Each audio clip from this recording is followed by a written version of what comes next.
Welcome to Wealth by Design, where doctors, dentists, and medical pros like you build real wealth, ditch the financial chaos, and live life on your terms. So here's the big question.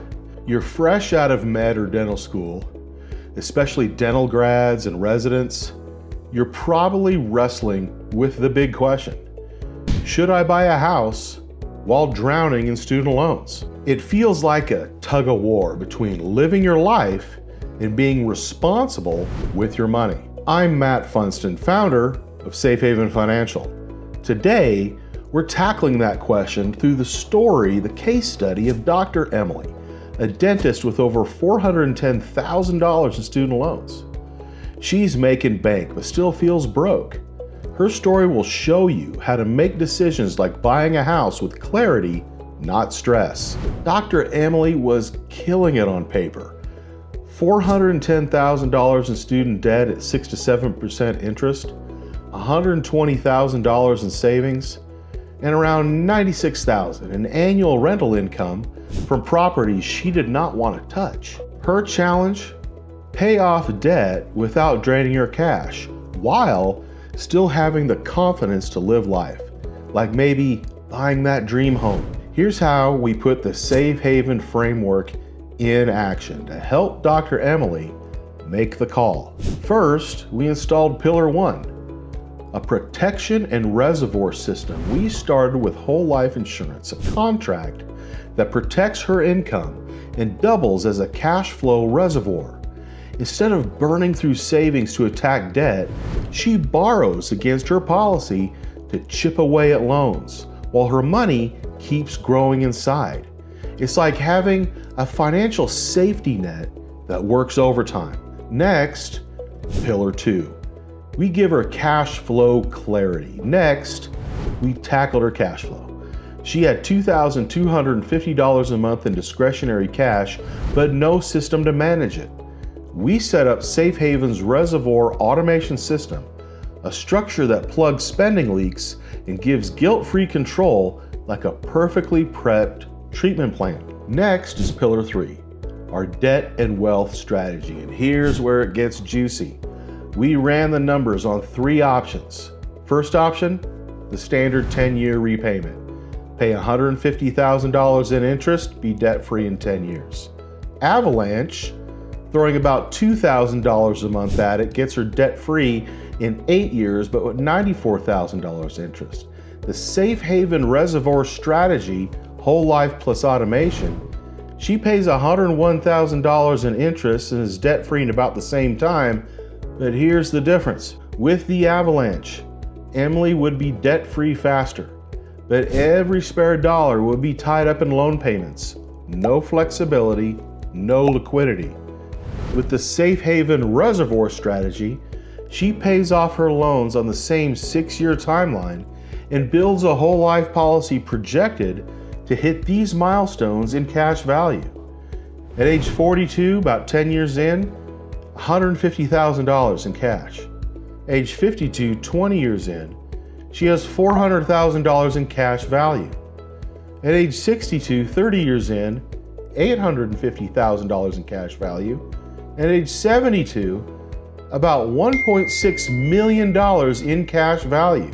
That means by the time her loans are gone, she already has a 6-figure wealth engine in motion.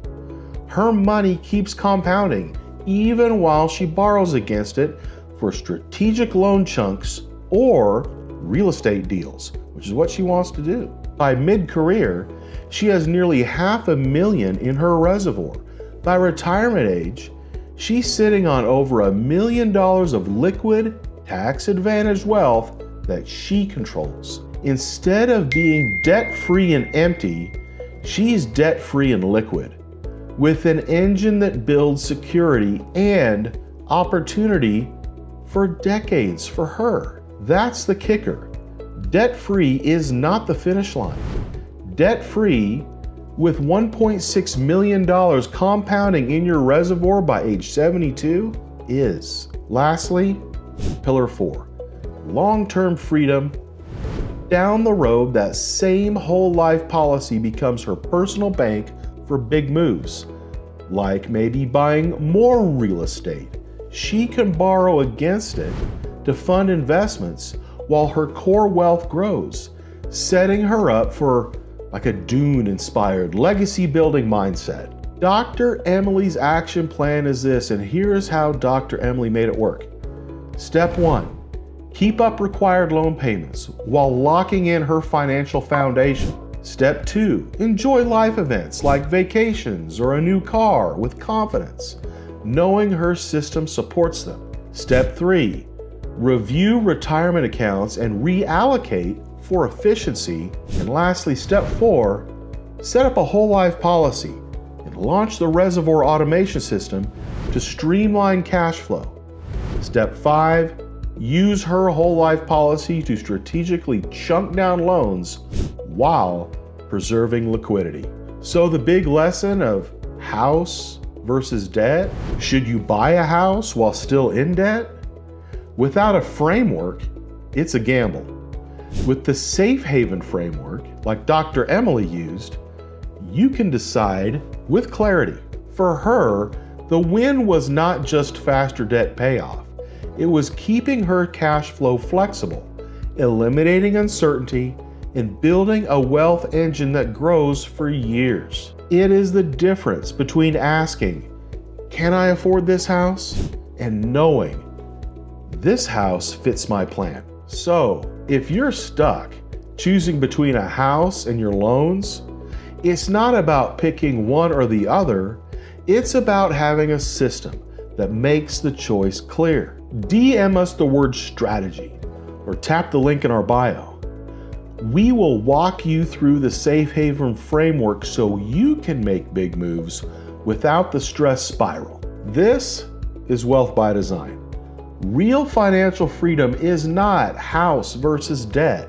It's a framework that gives you confidence in both. Next time on Wealth by Design, what does it mean to exit your career with total certainty? In our last episode, episode 8, we will show you how to build a plan to step away from the chair, step away from the clinic, or step away from the hospital on your terms with no regrets. Do not miss episode 8, what it really means to exit with certainty.